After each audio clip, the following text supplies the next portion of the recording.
feel like I should do this when that happens at the end of the song.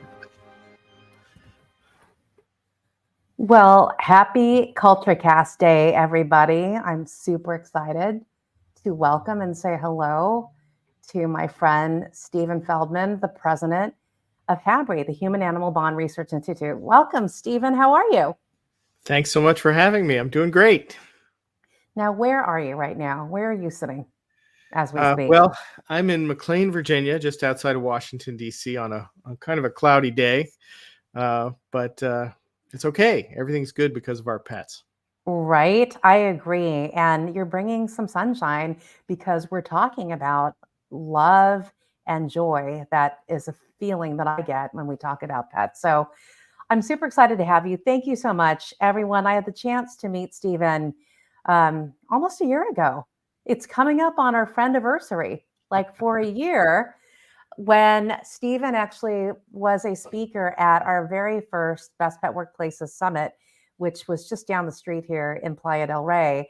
And then we reunited last month along with your BFF, Martha Stewart, right, in New York, where Steven was just such the rock star to share awesome research and data from HABRI. So I'm excited that we can bring that in a conversation around how do you create cultures and communities where everyone can thrive. That's really what the purpose is of CultureCast. I had the fortunate opportunity to meet some cool people like you, leaders across different industries who have a thing or two in terms of experience and to say around how do you cultivate environments where people can thrive. So thank you. And I also want to thank you too. I do this every time with this song. Julius Wilder, who wrote and produced the song, who was a friend and like family in Nashville. And I think he's just captured the energy of everyone that I've had the chance to meet with and have a conversation with. So thank you, Julius. And on back to you, Steven. Before we jump in to HABRI, I want to understand, I'm sure people are really curious, how does one become the president of the Human Animal Bond Research Institute? But before you get into like your professional career, I want to know like, who is young Steven? And how did you point towards a path of, I'll say, politics and animals? And those could be the same thing. Anyway, I'd love to hear about that. Well, sure. Well, my first real job was as a staffer in the United States Senate. So hopefully people don't tune out immediately when they hear that. But that was a great training ground in politics. I left there and went into public relations. I worked for a company called Powell Tate. Jody Powell was President Carter's press secretary, and Sheila Tate was Nancy Reagan's press secretary. And we worked for all manner of clients. And I really learned, I think, the art of communications there. Mm-hmm. I had a former client who recruited me from there, and I became the head of external affairs at the Association of Zoos and Aquariums. And that began my adventure in the world of animals. And it was great. My children were young. They were a perfect zoo-going age, and so they got to have all kinds of special experiences. And I got to learn all about wildlife conservation and really came to understand something, which is that people who love and care for animals are happy people. And then this weird job description crossed my desk one day. It was the Human Animal Bond Research Initiative. It wasn't even Institute at the time. It was brand new. I think Institute would have been kind of grand when they were just starting out. The American Pet Products Association, Zoetis, the largest animal health company, and Petco had decided that, there was this research going on where people were actually showing through science that pets were beneficial to us. And they thought, well, let's create an organization and fund some research. And they did that for a little while with kind of as volunteers. And then they realized, okay, if we want this to be something, we should hire somebody. So I was employee number one at the Human Animal Bond Research Initiative. And then once we really started rolling, we changed it to Institute without having to change our acronym. But that's Nice. that's my strange path to HABRI. Okay, well, I want to just go further back. I mean, I know that you were a staffer at the very beginning.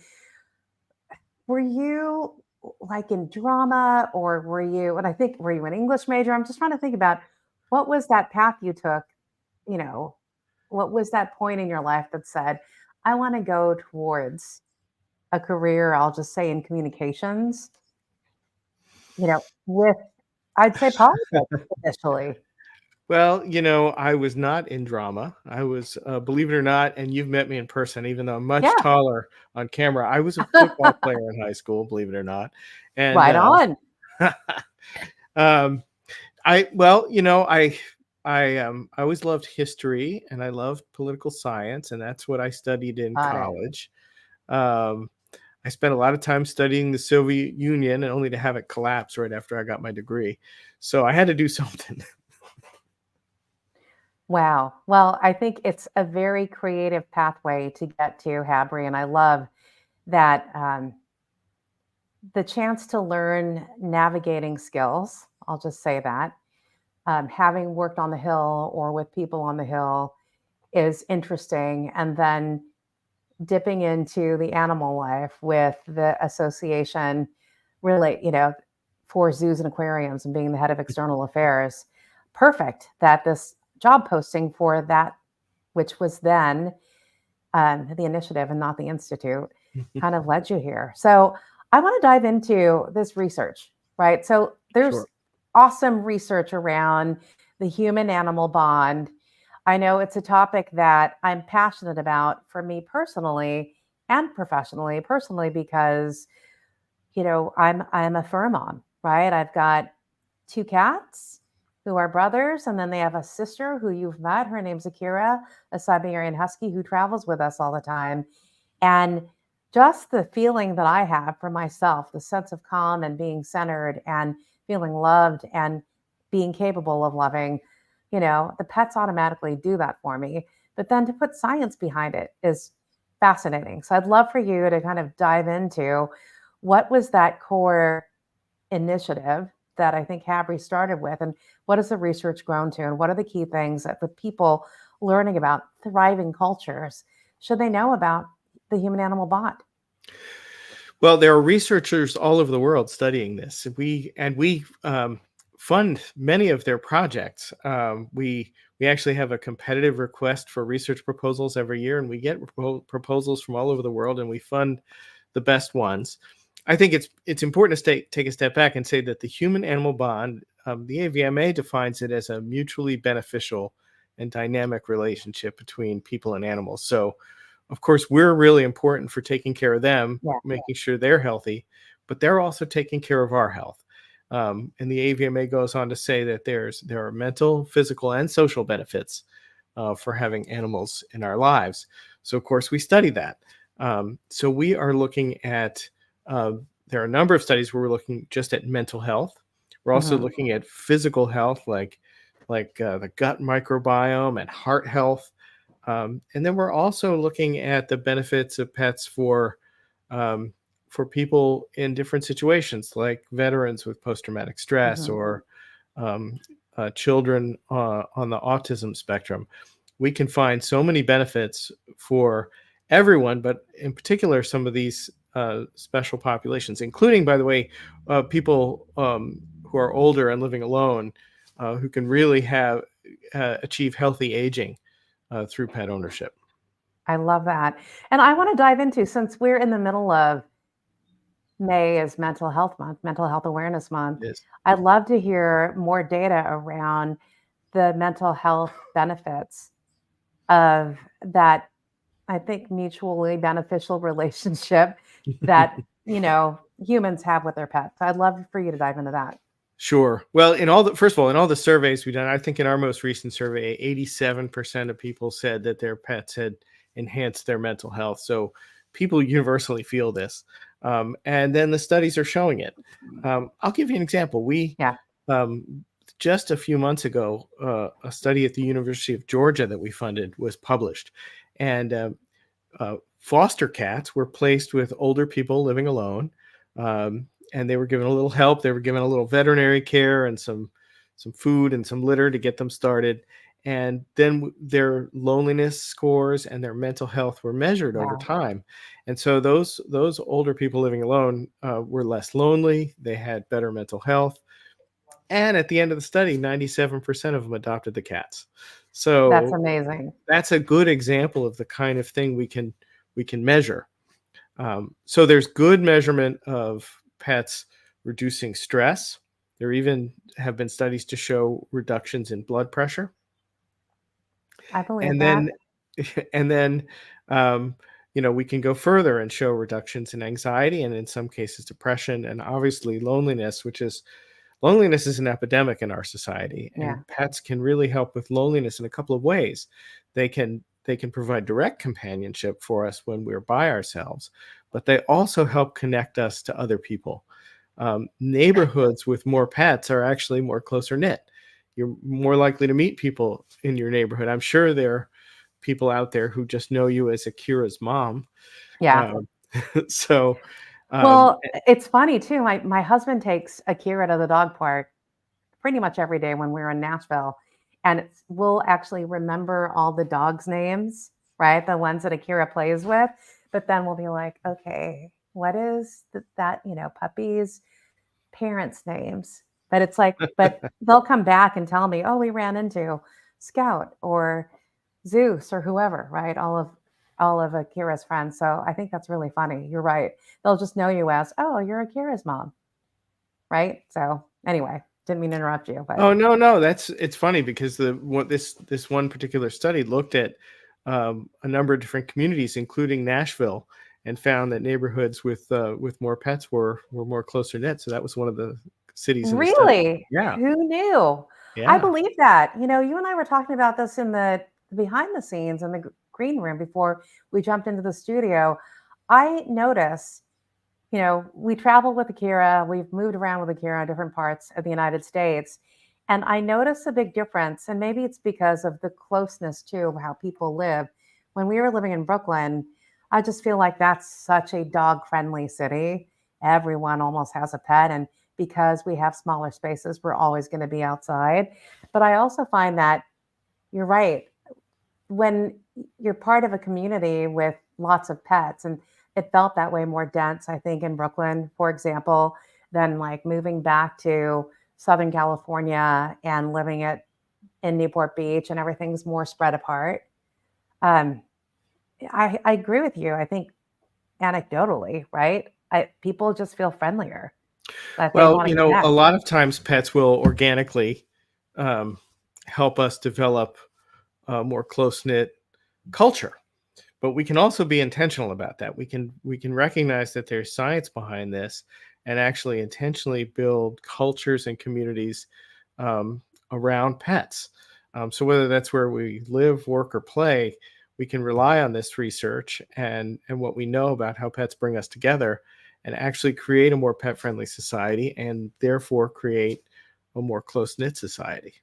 That's right. Well, I want to dive into, since you've mentioned this, and I think people are very familiar with pets at home, pets in the community, but then a pet conscious, pet forward, pet friendly workplace. I'd love to dive into that because I think when I first met you, and I met you because I've had the fortunate opportunity to now support and partner with Clint Missamore and Joe Petrillo of Wolf World.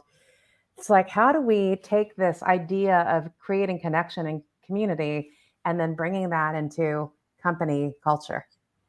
And so I'd love for you to talk about creating these close knit connections and cultures inside the workplace. Like, tell me about what research that your team has seen that would relate to creating environments where people can thrive inside the workplace. Sure. Well, I think it's important to make sure we understand what we're talking about when we talk about Yeah. pet consciousness or pet inclusivity. I always like to say that, and most people, if you think about this, this has always been true. More people have pets than kids, but most companies would say, of course, we're family friendly. Hmm. And what does family friendly mean? It means you're thinking not only about your employees, but their entire families. That's why you offer health insurance and offer time off for people to be with their families or when they have someone in their family who has a health challenge. So, all of these things make you a family friendly company. More of your employees have pets. How do you become a pet conscious company? It doesn't mean having pets in the office all the time. Just no more than being family friendly means bringing your kids to the office all Right. the time. Um, Although you can bring pets to the office safely, and it has a wonderful effect on company culture, but it's really thinking holistically um, about every member of the family, including the four-legged members of the family. So what does that mean? It means you could offer pet health insurance. It means you could offer some flexibility so people can take their pets to the veterinarian. Um, it means that you might bring pets to the office with good rules about behavior Hmm. and certain set times. There are actually studies to show that companies that do this um, have more productivity.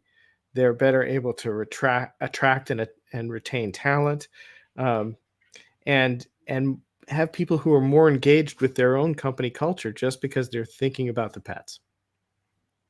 Yeah, that's amazing. And I think about what we've all experienced really going into the pandemic, and it's no longer a pandemic, but it feels like we're always in the state of disruption. So if you think about, and especially in the workplace and everything that's been going on in the last even month, I feel like there's always news around disruption in the workplace. So yes, we've lived through and all have learned through um, COVID, but then we've also and continue to live through civil and social unrest, economic uncertainty.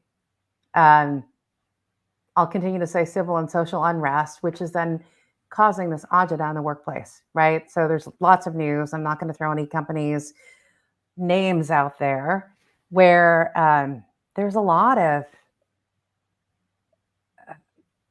there's a lot of misalignment, people not agreeing, protesting, etc. What companies stand for, and I think about how do companies create a thriving culture? And, when you talk about this aspect of just seeing people for who they are and thinking holistically about that person and that their family may just be their pets too, it it can help bring people together. I know that sounds kind of wild, but I think about when companies go down the path of how do we create policies so that people don't break our rules if you go out and protest versus to think holistically about what it means to thrive, and it is about focusing on the employee and how can they be at an equilibrium between their physical, emotional, social, and mental health. And I think pets have a way of doing that. And you had mentioned this to me earlier, and I think I posted this on LinkedIn. What's fascinating to me is, you know, having been a human resources professional my entire career, I think the problem always to solve is how do we accelerate the development of leaders so that they can bring the best out of their people?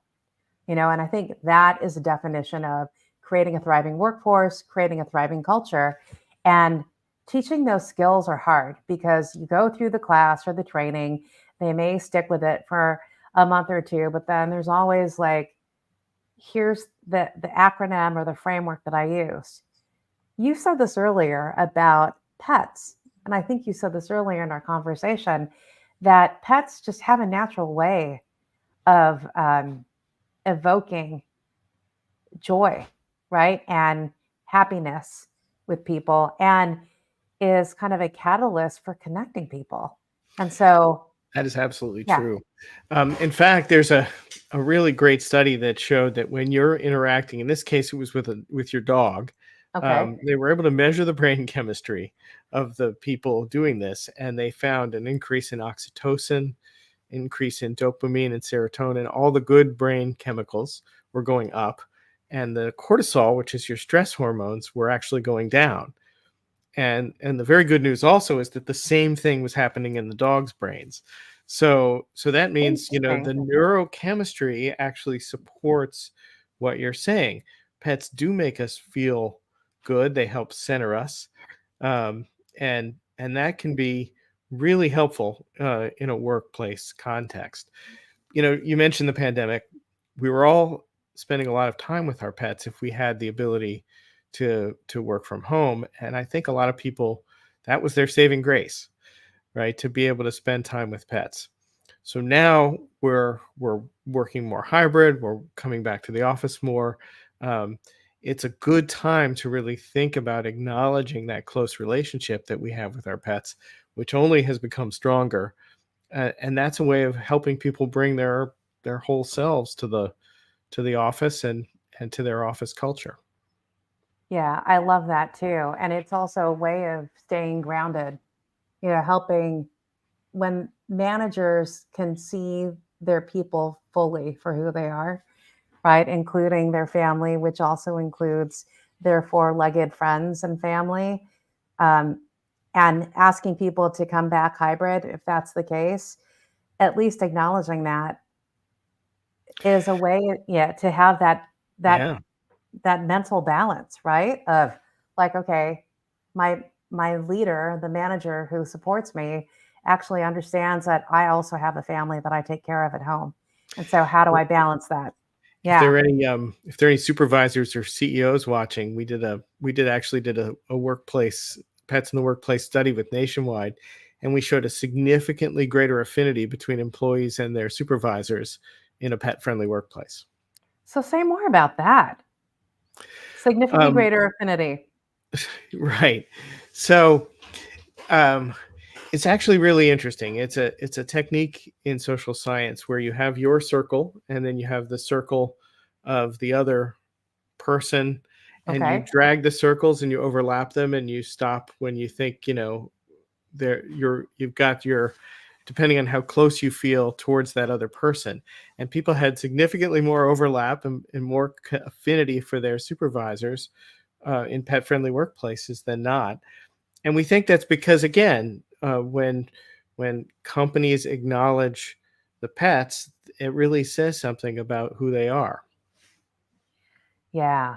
I think that's such a great example of really showing care for your employees. And I always say this in a pretty basic way. It's like really fully seeing people, right? Seeing them, hearing them, feeling them in terms of like what's most important to them.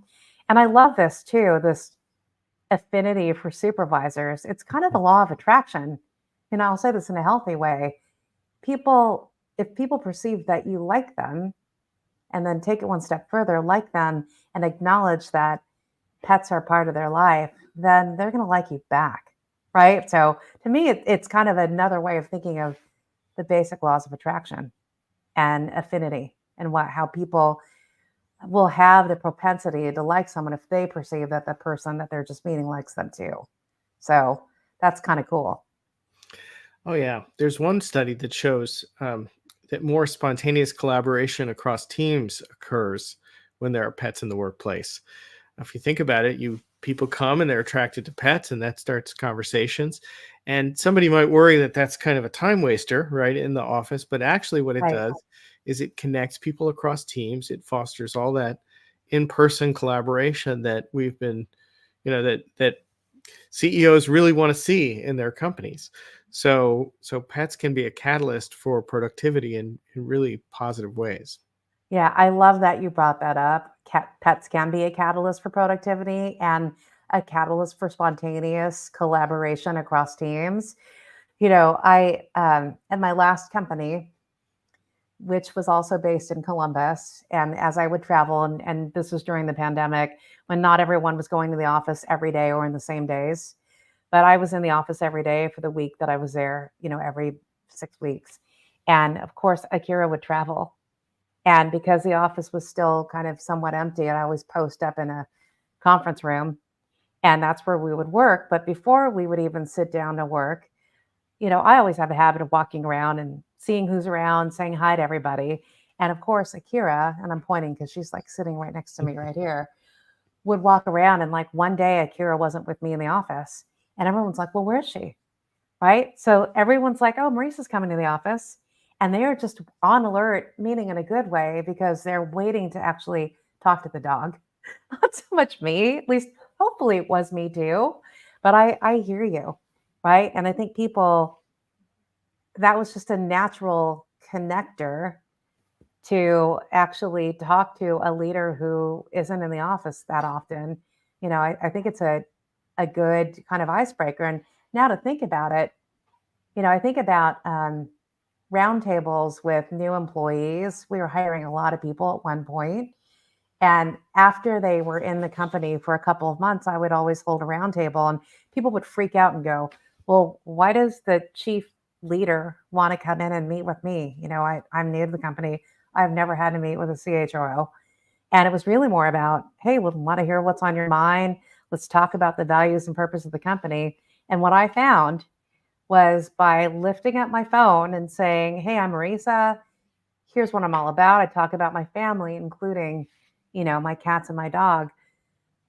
I guess, would you be surprised to know that almost every time in every meeting, after I would like kick off and do the introduction, people would also talk about their pets, and then they'll be like, if I don't have a pet, here's my favorite pet of someone else's. So I love that. I'm just thinking about it in action, even when pets aren't physically there, the fact that we're talking about it. This happens to me all the time, I guess, because, I tell people what I have the privilege of doing for a living. I get to do research on the health benefits of pets. And when I tell people this, they tell me a story about why it's true. They tell me a story about how their pet helped them or helped a relative. That people always can find those examples and they're excited to share them. Yeah. I mean, I think whoever's listening right now, this is such a good nugget for, again, building skill around social and cognitive skills, which is so needed today.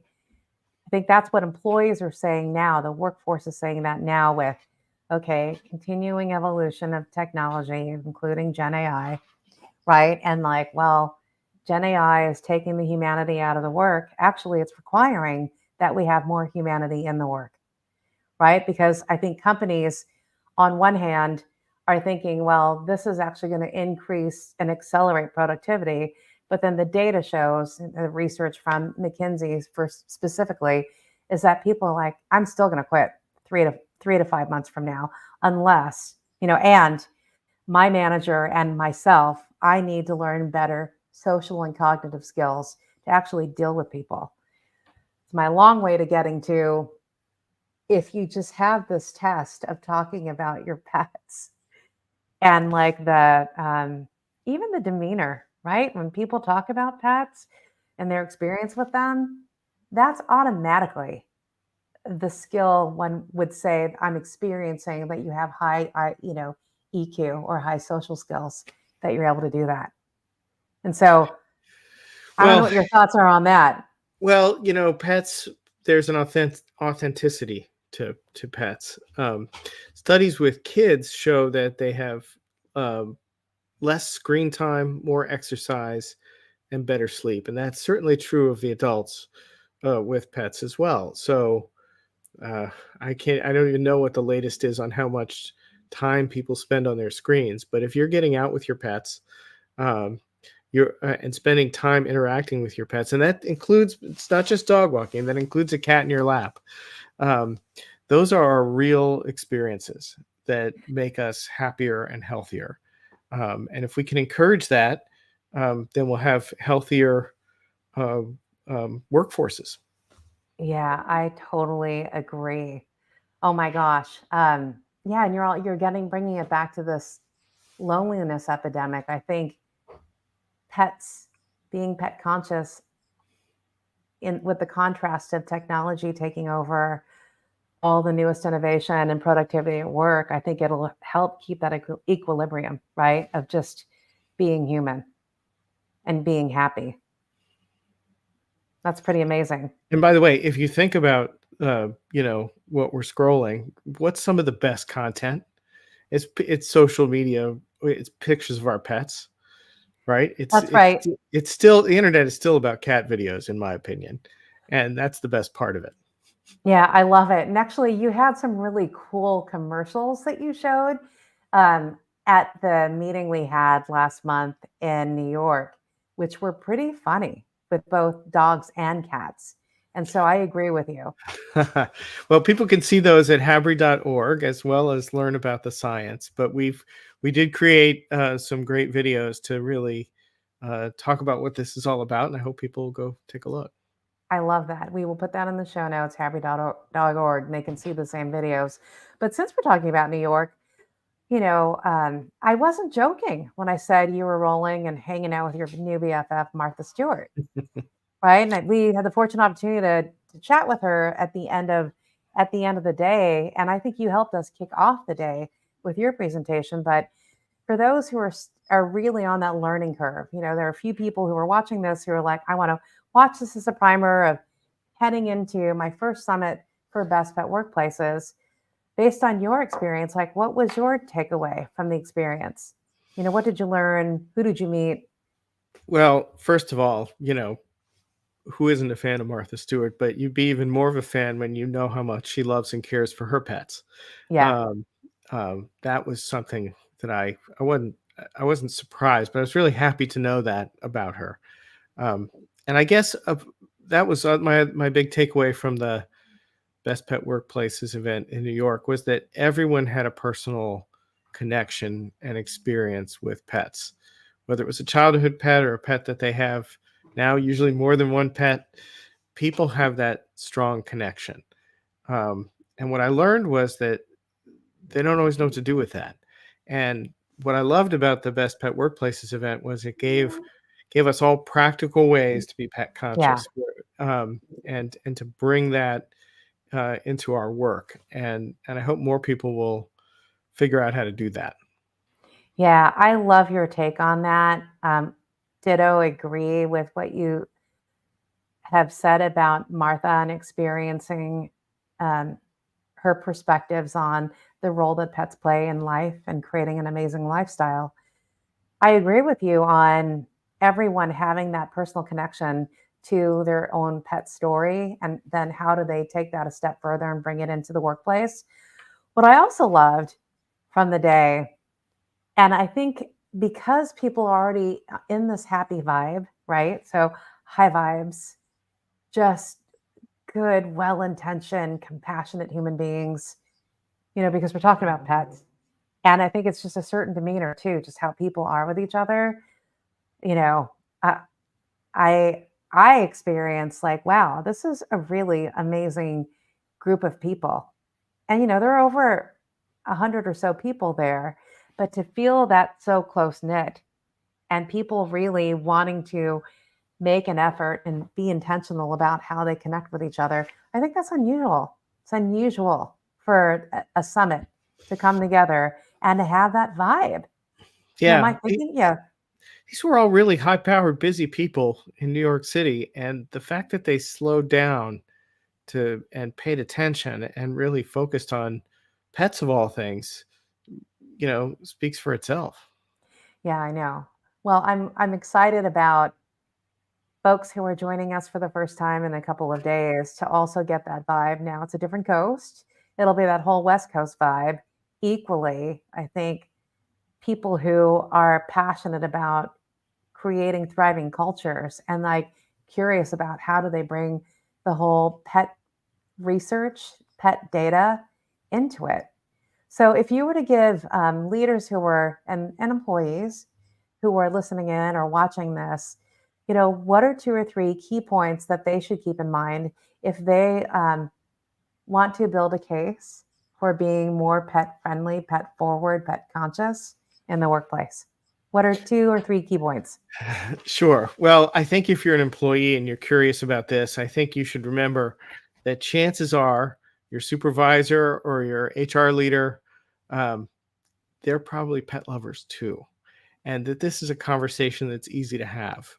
And to ask about this is not scary. It's something Okay. that will probably bring you together. So that's kind of one point I would make. And then if you're a leader, if you're in a position to do something about this, I would say the science is there. It's going to be one of the happiest and easiest decisions you can make. Just find a way to get started. Make sure that pet insurance is part of your benefits plan. Make sure you have those roundtables and ask about pets. There's some easy things to do. That's right. I agree with you. And I mean, pet insurance is a super easy thing, having been in human resources. Some companies often that offer them as a voluntary benefit, but the benefit to the employee is that it's a group discount, right, through their employer. And especially for the workforce, when I think I understand that the average veterinary bill for an event, I guess, is $1,000. And a lot of employees don't have $1,000 to pay for their pet. And it's this peace of mind. Again, I'm going back to this mutually beneficial relationship when we take care of our pets, right? And that anxiety that we might have if we can't. So I think that's an easy benefit that I think you point out. And Oh, even yeah, some companies and also, subsidize by it. the way, Yeah. veterinary telehealth often comes with this. It can Yeah. be offered separately, but it's often part of the insurance offering. I mean, we've had, sort of ask a nurse lines for years, and now you can call if you just have a question about your pet's health.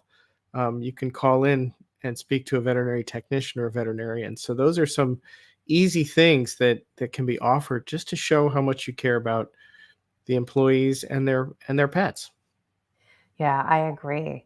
And I'm really curious. I mean, with all the research that HABRI has done on the human animal bond, I'm curious if that research can turn into some kind of training or masterclass. I'm really riffing here on how to help leaders learn what they already know by expressing their emotion, through their pets and connecting with their pets, and how they apply that in terms of connecting the workforce. Because the outcomes, if we're at the end of the day, and I think I mentioned this last year, I think I was on the last panel, and yes, we are all here because it's happiness and joy. But at the end of the day, a lot of leaders, to your point, are very busy, took time out of their week to spend a full day to talk about this. And ultimately, they're responsible for driving business outcomes, right? Profitability, company growth, et cetera. And the unlock to that is looking for ways, which you've already used these words around the human animal bond, around increasing productivity, increasing collaboration, increasing connection, increasing engagement, you know, and that undertone is the happiness, but also just what it does for mental health for employees, emotional health, and physical health, actually, all of those areas. And then if you do that all well, that will impact your financial health because you're gainfully employed and contributing to a company. I think we So just tell me found our about next that. collaboration. I would love to work on that with you. Oh my gosh, let's fully do it. I mean, and if anyone else has ideas who's listening to this, yeah, dude, full on. We've got to figure that out. Yeah, if we can more widely share how and why pets are good for us and how that translates in workplace culture, I Yeah. love the idea of a masterclass.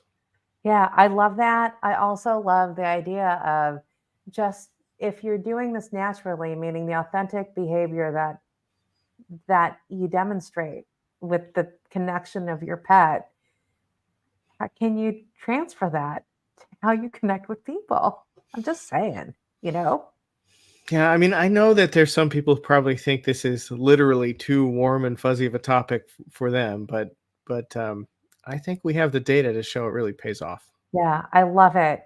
And on your website too, can people see samples of your data and, the Yes. takeaways? Okay, Yeah. excellent.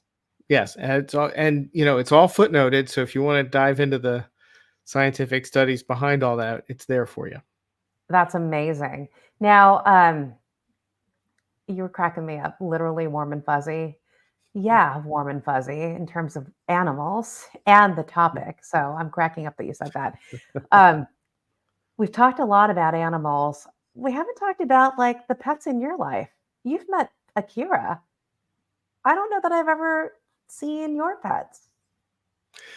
Well, My old dog Scout passed away about 6 Oh, months ago, oh but my goodness. I he did was not know that. 14 and had a wonderful life, and so we're warming up to the next one. It's only a matter of time. I think reason we're taking our time is because my daughter has brought her cat home and from college, and I was always a dog person, Yeah, and now I am in love with Winnie the cat. So she's a little gray cat, and she's if I didn't have this door closed over here, she would be in here right now. that would be so funny if she had jumped up. That would be excellent. I'm so sorry about Scott to puppy Scout 6 months ago. I did not know that. Well, pets. We often outlive our pets. Yeah. It's important to give them from for their whole lives, to give them the best care possible. And we certainly did that and had a wonderful time with him. Well, I'm super curious, like, what is your favorite memory about Scout? And what did he teach you, in terms of being a better leader, for your family and for the organization that you lead? I'm curious. Well, I mean, I guess it might seem cliche, but dogs especially teach us about loyalty.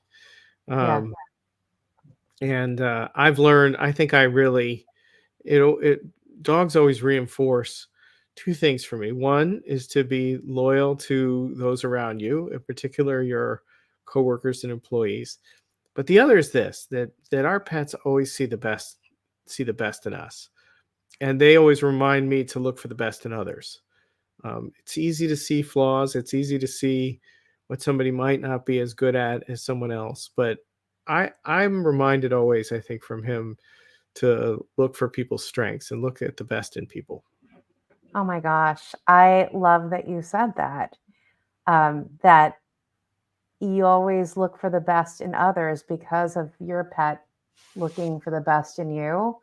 And I say it in a different way, but I love how human it is from a pet perspective, that the role of leaders is to inspire confidence in others, that you see them, hear them, believe in them, and believe, and inspire confidence in everything that a person is. Which is the same as seeing the best in others. And in doing so, when people feel like, wow, my manager really believes in me, they support me, that means they bring it all. And I always talk about this: good ideas, bad ideas. But the leader has a role of inspiring confidence and bringing the best out of people when they do that. So I love that you said that about what Scout taught you. And I'm sure what dogs teach other people, and how, I'm going to get corny, but whether or not our pet is here today or part of our memories, I mean, that will be with us forever, and good life lessons learned. So thank you for sharing that. That's Oh, amazing. my pleasure. I mean, always seeing the best in others is just such a great way. If I really boil it down, culture is really about building up people. And so that's a simple way of thinking about it. I love that. Yeah, Now, well, that's what our pets do for us, and so if we can take that lesson, it's going to help everyone. absolutely. Well, I want to get into a little bit more of pop culture, and it's okay if you bring in pets too. I always love to ask my guests, all right, what are you into these days in terms of, is there like a new favorite food or a restaurant? Is there something that you're watching, reading, listening to? A fashion tip if you want to share anything with pop culture in the world of Steven Feldman. Well, first of all, I almost never watch anything before I go to I don't even know if the site is still up, but it used to be. Does the dog die.com? I won't watch anything if Wait, the what? I won't watch a film if the dog dies. Oh, okay. Oh my gosh. So I won't. So that's always a bar for me. Okay. No harm to pets must come for me to consume a television or film program. So that's a rule that I always have. Um, Gosh, what am I doing right now? I am going old school. I have just started The Sopranos. Oh, nice. That's not old school. I think that's OG. I mean, double OG. The fact that you're going through The Sopranos and doing that now is, I think it's still fresh.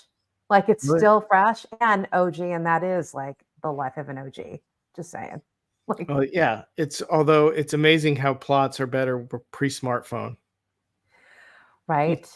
No, I agree. And I think, again, I'm not even going to throw any shade to any streaming channel right now, but all the programming that has popped up that is new, that was just kind of slapped together over the last couple of years. To your point, I agree with you. Like, there is just some really excellent stories out there pre smartphone. You're absolutely right. When it was appointment television, There it you remember is. Yeah. that for those of us who were there back in the day, including me. Oh my God, Tony Soprano loved animals more than Oh, people. that's right. The Nice. ducks. That's nice, Mike Miller.